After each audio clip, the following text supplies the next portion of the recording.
Hi friends, so today we are going to do our poem A Tiger in the Zoo. So we have completed your two poem which is The Dust of Snow and also Fire and Ice.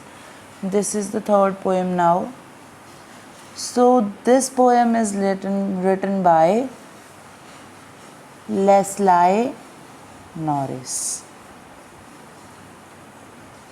So you if you want to write, you can write he was born on 21st May 1921 and he died on 6 April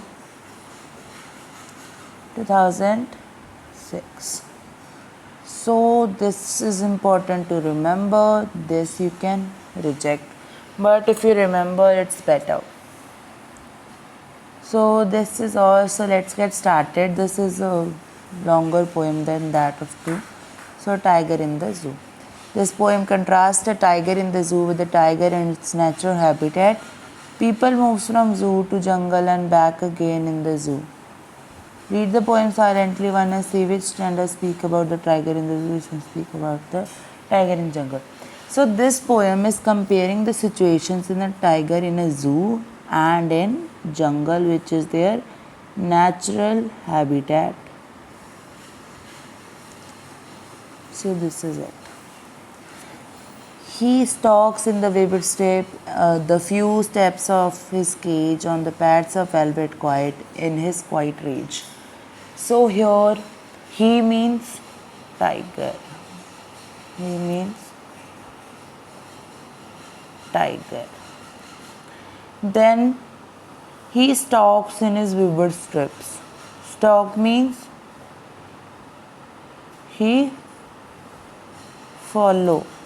Like when you go to a zoo and you move, then the animal in that cage move along with you sometimes. He stalks in the vivid strip. What means vivid? Vivid means bright.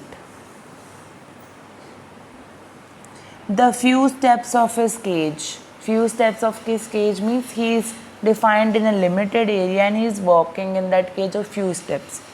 On the pads of velvet quiet. Pads means his paws. Rage means anger in his quiet rage. That he is following you with his bright strips in a few steps of his cage using his paws, or which is like velvet. Velvet, you have seen a type of like cloth which is really soft in his quiet rage. Like he is having a little of anger. So this means that the tiger walks with white color lines on its body.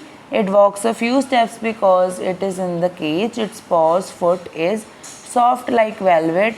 It is walking silently, keeping anger in it. So hope this is clear now. He should be lurking in the shadows through long grass near the water hole where the plump deer pass. This means that he should be lurking. Lurking means hiding. He must be hiding. Hiding for what? His prey.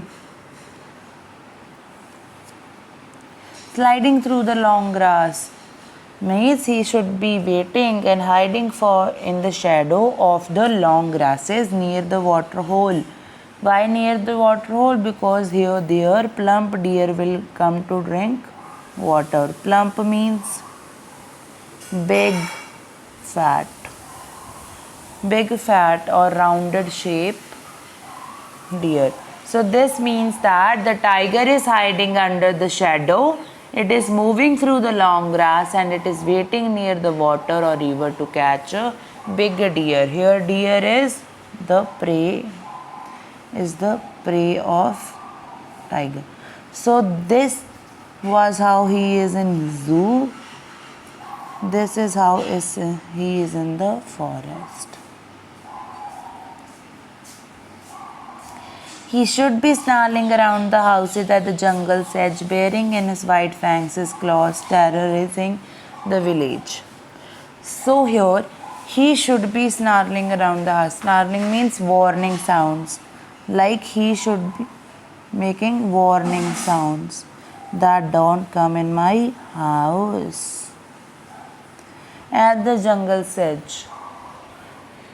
That he will be walking around the edge of the jungle saying that it's my house and don't enter. Bearing his white fan. Bearing means uncovered.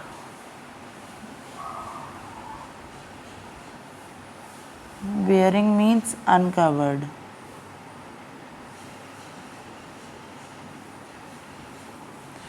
His white fangs, his claws. His white fangs. Fangs means tooth. Showing his teeth and his claws, terrorizing the village. Means the tiger is roaming around the houses and the border of the forest. It comes to the village near borders. It is threatening the villagers by wide opening his mouth and showing his sharp. Terrorizing means he is threatening everyone. But he is locked in a concrete wall, his strength behind the bars, stalking the length of his cage, ignoring visitors.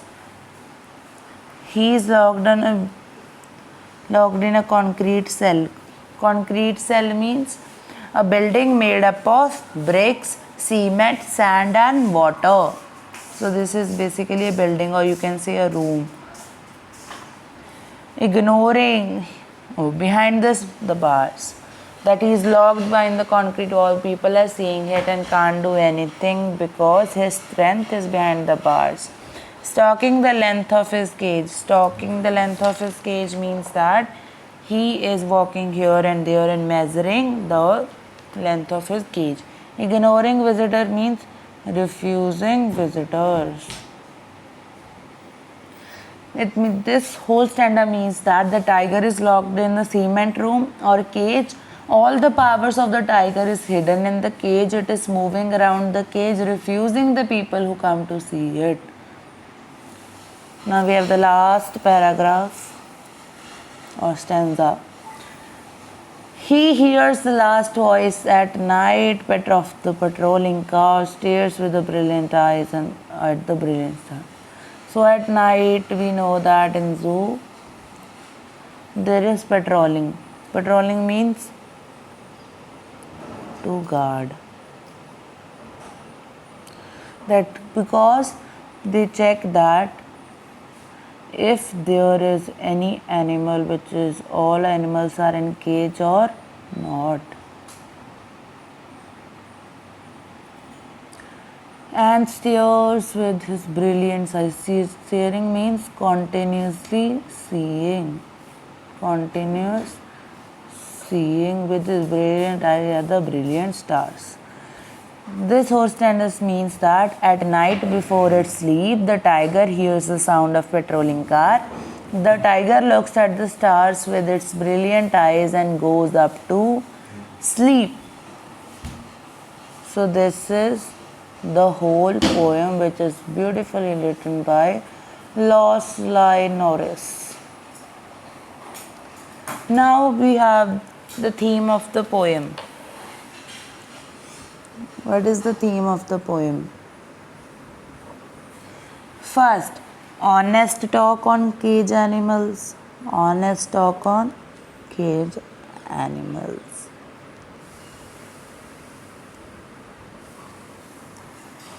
Life of tiger.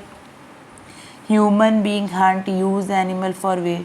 Human are hunters.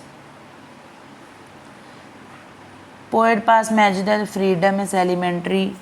Poet is asking for freedom of everyone. It is cruel to keep animal in the cage. That humans are cruel for doing this. So we have 5 paragraphs. First paragraph is telling us about the cage life. Second and third are about forest life. Fourth is of again cage, and fifth is of cage at night. Then we have poetic devices. First is rhyme scheme. Rhyme scheme.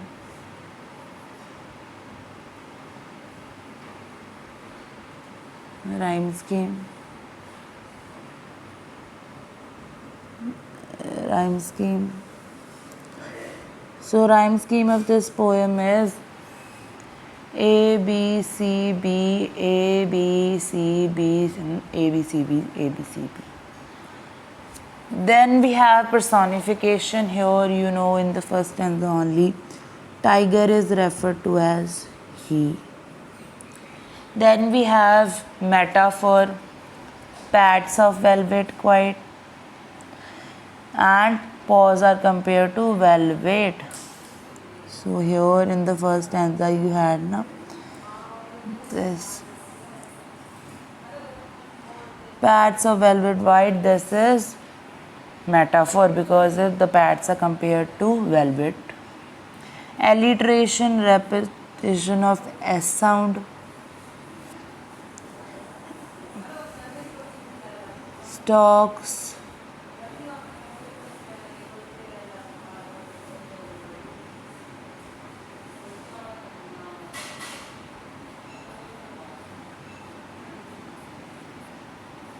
Stalks, types, these are also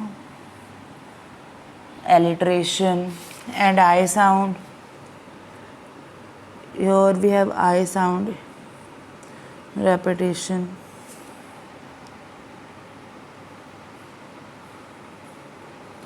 Then we have enjambment, there is no punctuation mark. Oxymoron, quiet rage. Quiet rage is quiet rage. Quiet rage. Then we have onomatopoeia, snarling. Here we have snarling. And then we have imagery. So this whole poem is an imagery because it is showing us an image of like the plum deer hiding, plum deer drinking water, tiger hunting in the zoo also. So this is all about this poem that we had today. We have covered everything related to this, and thank you for watching.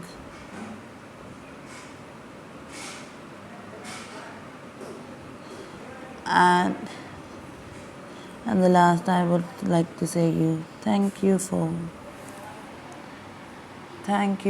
watching. And I also have something more. So these are like these questions. We have done the chapter really well now. I think you can do this everything.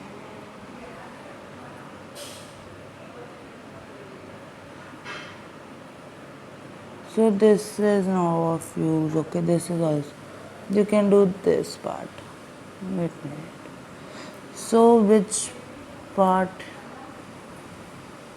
I'm highlighting? You need to do this part only.